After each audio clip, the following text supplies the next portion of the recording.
Akhirnya setelah 1 minggu gue absen ngupload. Walaupun gue nggak tahu sih ada yang nungguin gue upload atau enggak, tapi I'm so sorry karena gue tipes gue kumat ya. Cause it's more better sih sekarang, jadi dan gue juga kangen untuk bikin konten gitu. Jadi gue bikin konten. Dan kali ini gue langsung masuk ke topik, yaitu adalah topiknya itu tentang fatherless dan motherless.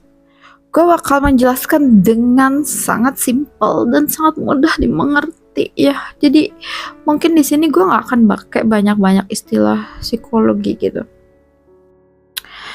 Jadi sebenarnya fatherless, motherless itu adalah diakibatkan dengan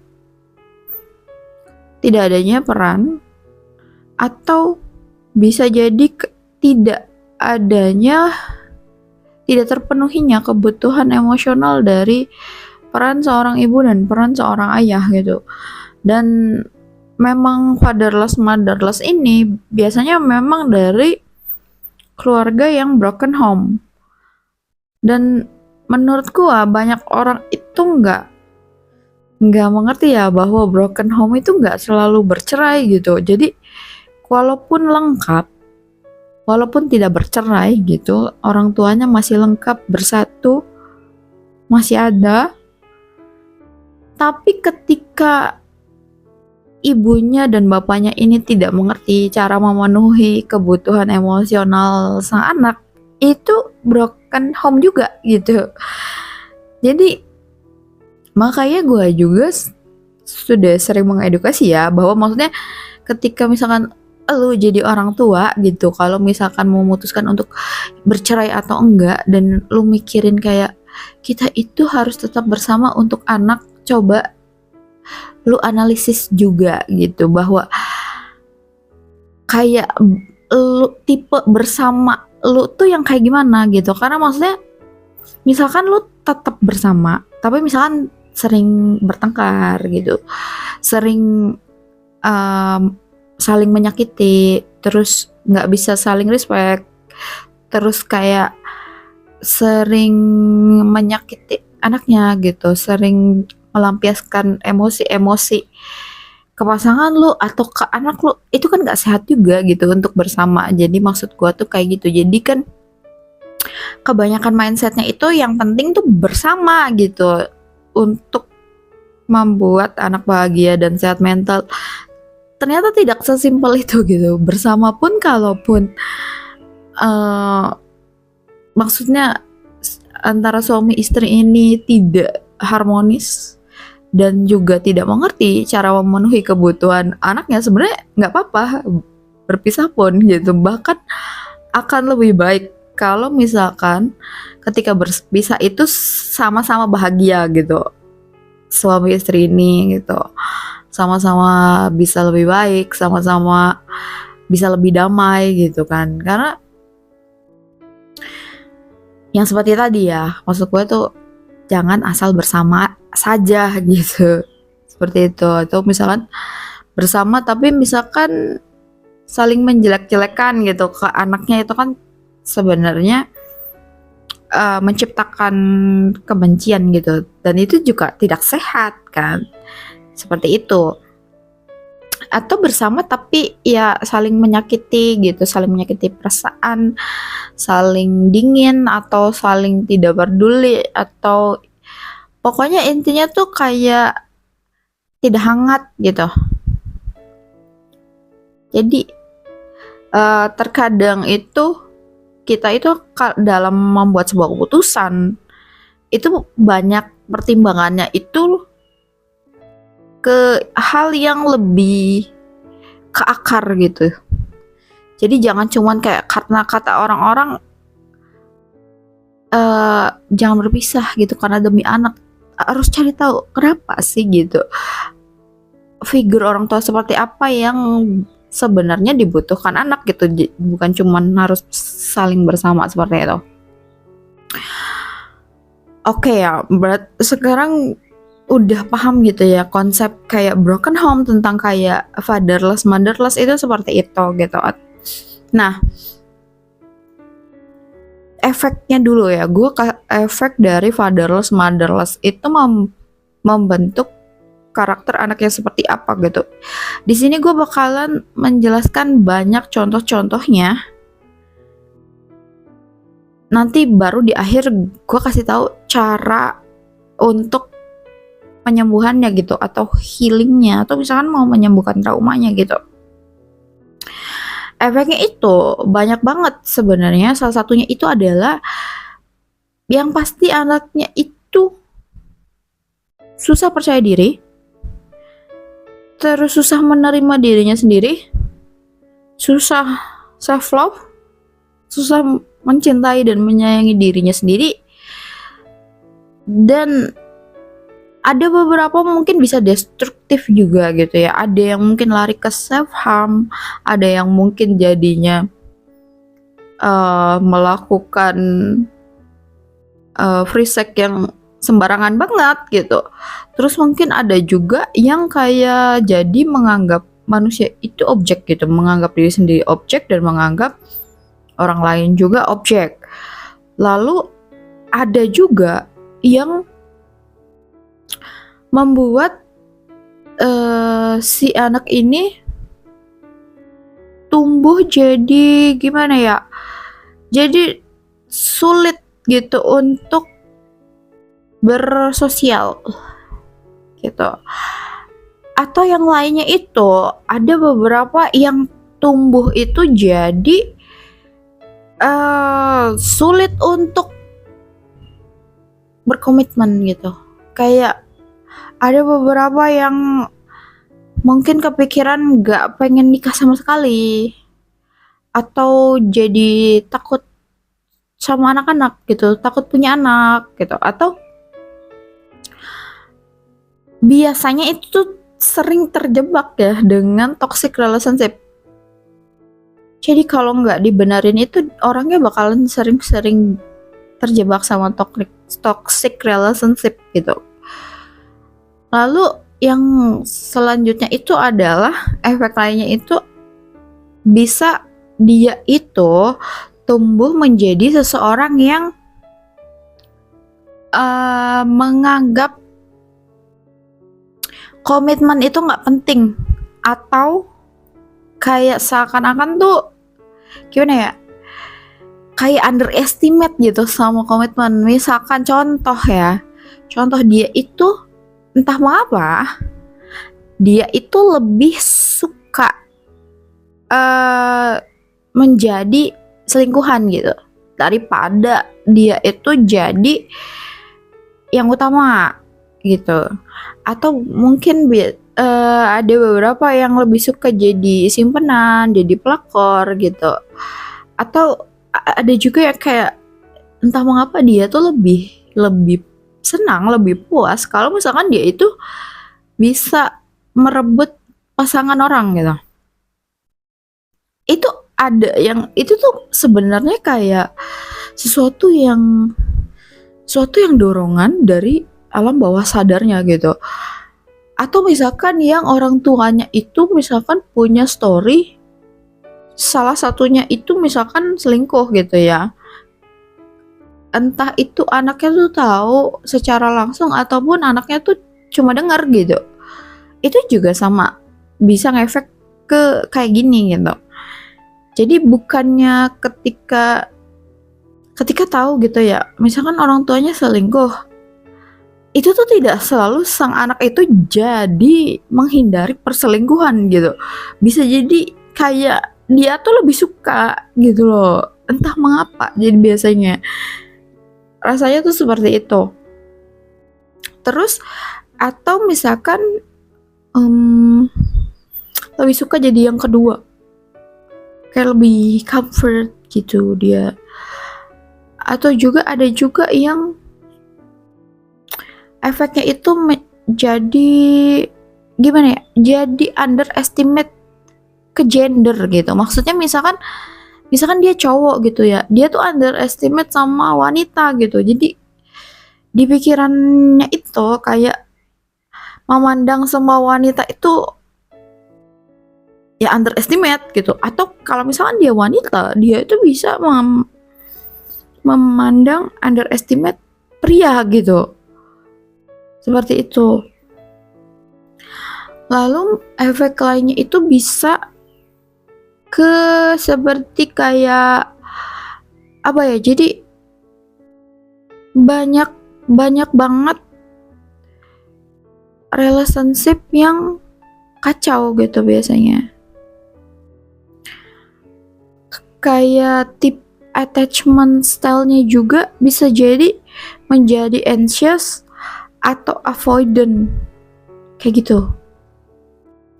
Jadi ada yang kayak clingy banget gitu. Ada yang kayak misalkan kalau misalkan lu pernah denger atau lu pernah ngalamin gak sih, kayak misalkan ketika lu suka sama orang, lu cinta sama orang tuh kayak malah lu itu ingin menghindari gitu.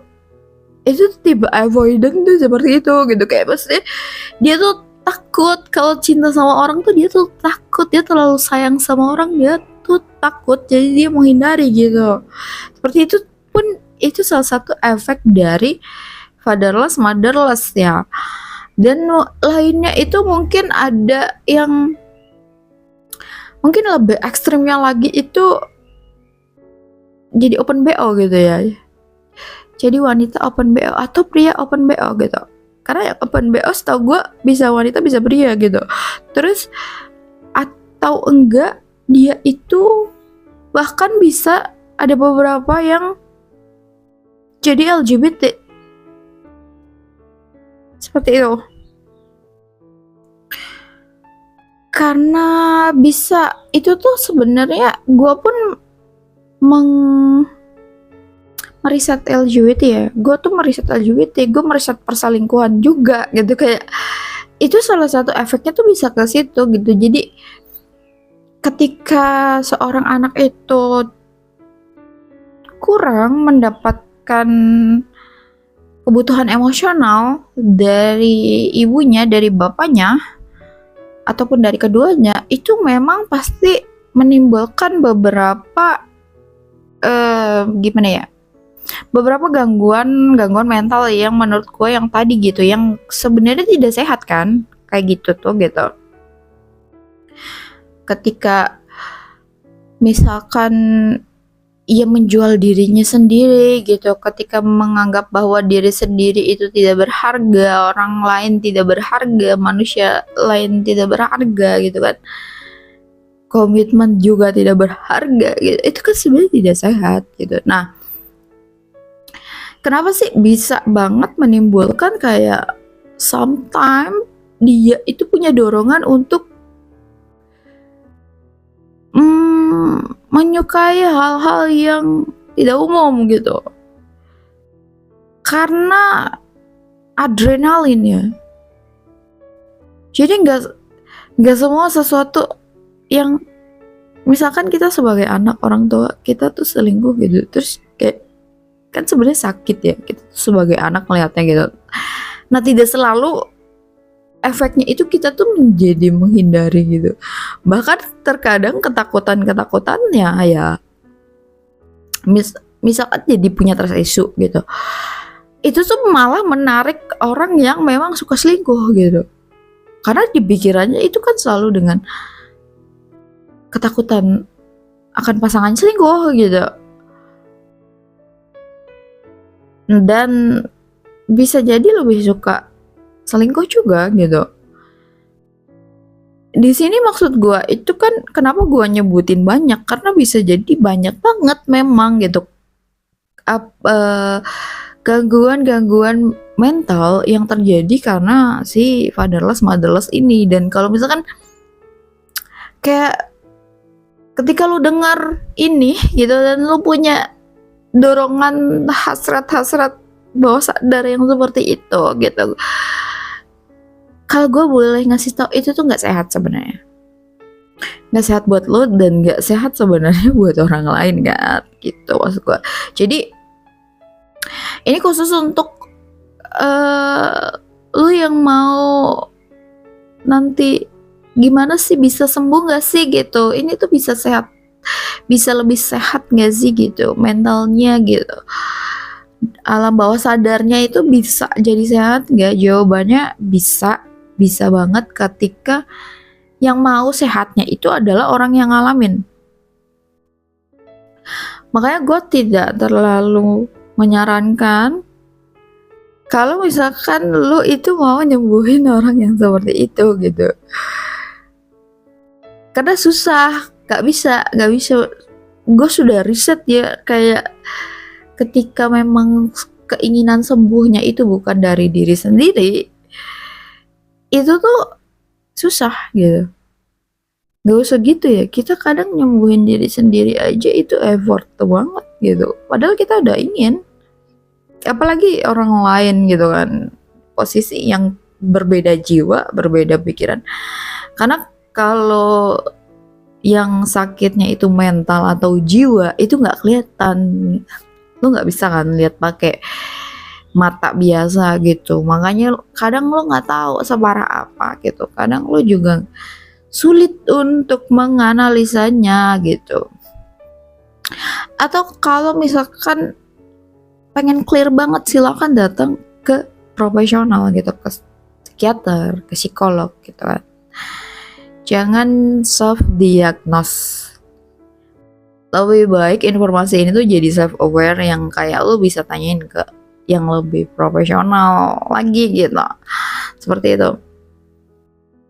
Atau misalkan kalau lu tuh entah mengapa susah banget setia sama satu orang gitu, itu tuh salah satu dari efek itu fatherless motherless sebenarnya, salah satu itu seperti itu gitu. Jadi banyak banget efeknya, dan terkadang karena tidak punya figur keluarga yang sehat, tidak terpenuhi kebutuhan kasih sayang,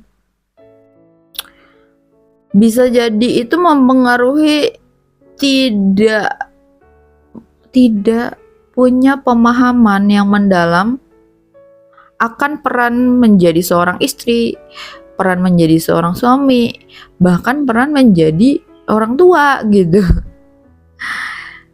Jadi untuk orang-orang yang seperti ini itu harus belajar gitu, kuncinya gitu ya. Gue sekarang masuk ke bagaimana kalau kita tuh pengen sembuh, atau kita tuh pengen improve, atau kita tuh pengen self help gitu, membantu diri kita sendiri.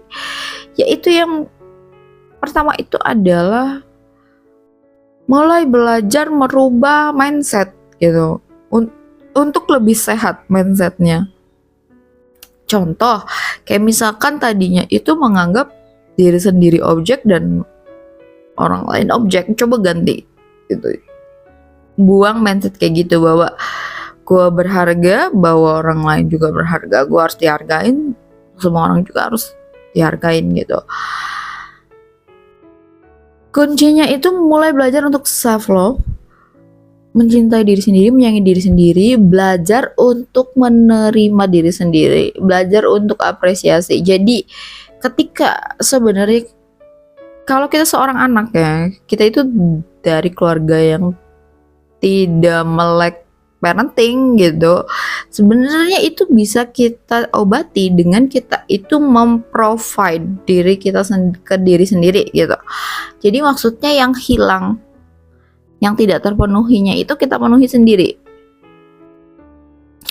Kayak kebutuhan kasih sayang yang gak kita dapat di masa kecil, itu coba kita yang ngasih gitu, kita yang sayang ke diri sendiri. Kurang apresiasi, kita yang mengapresiasi diri sendiri gitu. Kita sulit diterima, kita yang menerima, belajar untuk menerima diri sendiri, belajar untuk lebih kasih sayang gitu ke diri sendiri, seperti itu. Terus misalkan mulai diganti gitu, bahwa kayak apa ya, ketika mindset yang bahwa kita tuh kok merasa puas ya gitu kalau misalkan, atau merasa happy ketika misalkan selingkuh gitu, atau ketika misalkan menjual diri gitu. coba dipikirin lagi gitu, direnungin lagi, apa iya sih gitu, apa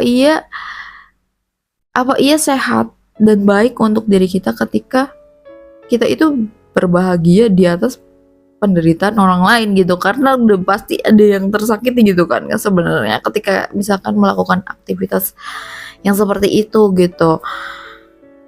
Nah, ketika misalkan lu sudah bisa nanti merubah mindset lu itu, sebenarnya bakalan banyak hal yang berubah gitu, cara lu dalam membuat keputusan, cara lu action, cara lu memilih aktivitas. Atau misalkan ketika di pikiran lu itu kayak lu tuh meng-underestimate wanita atau meng-underestimate pria gitu, kayak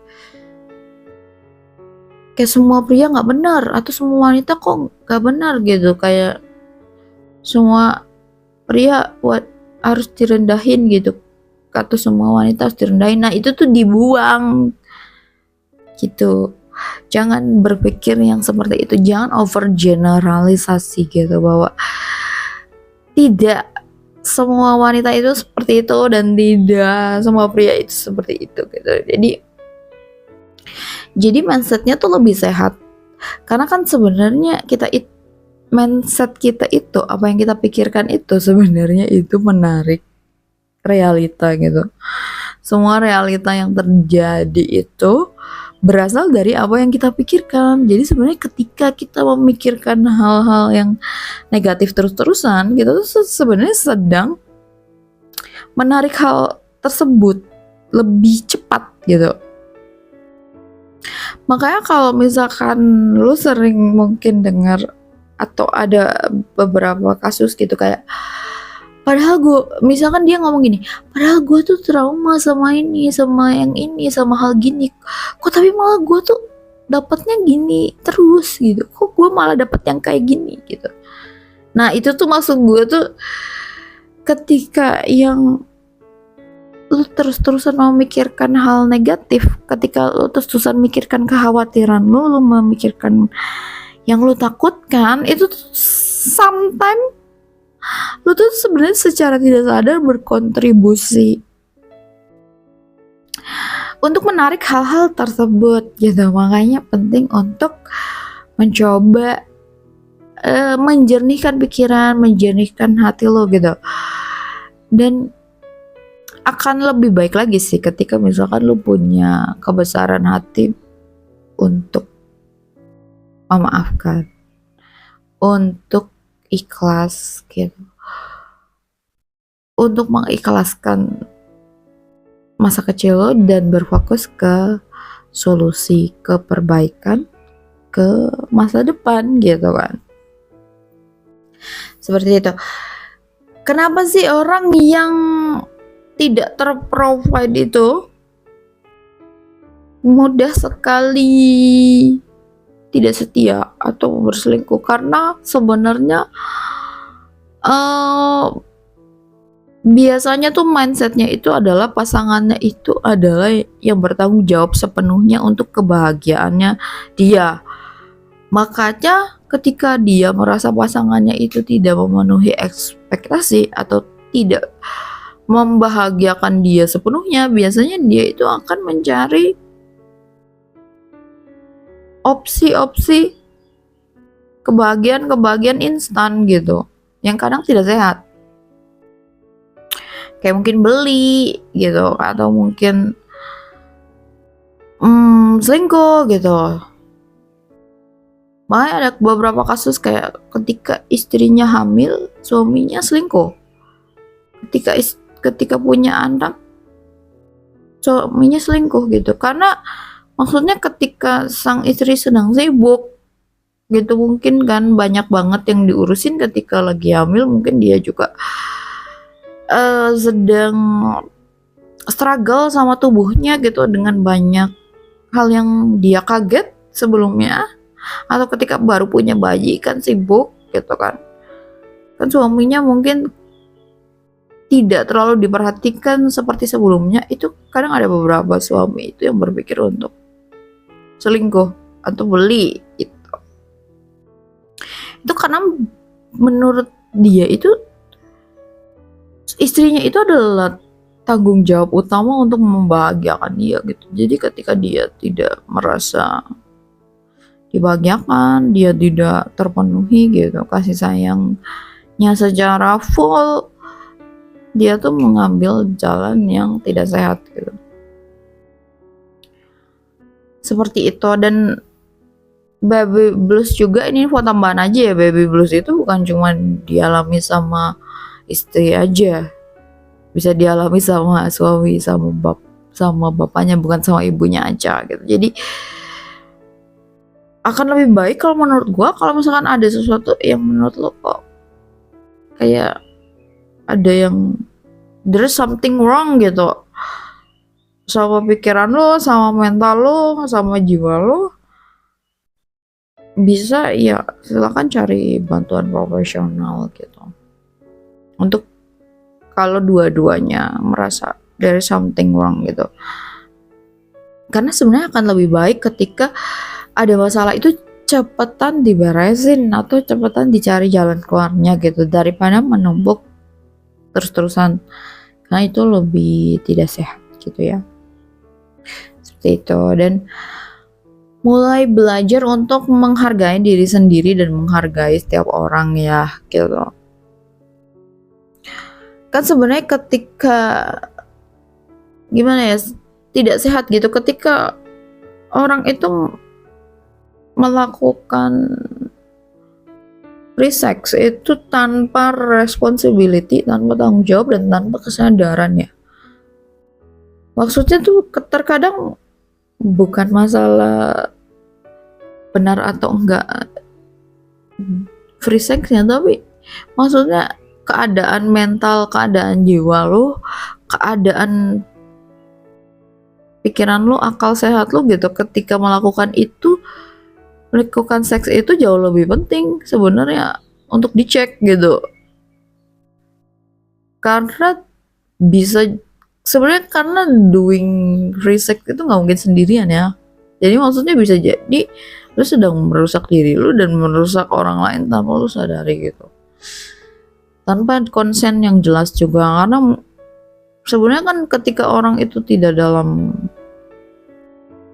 kesadaran, pasti not in responsibility dan bukan dalam konsen yang sehat gitu.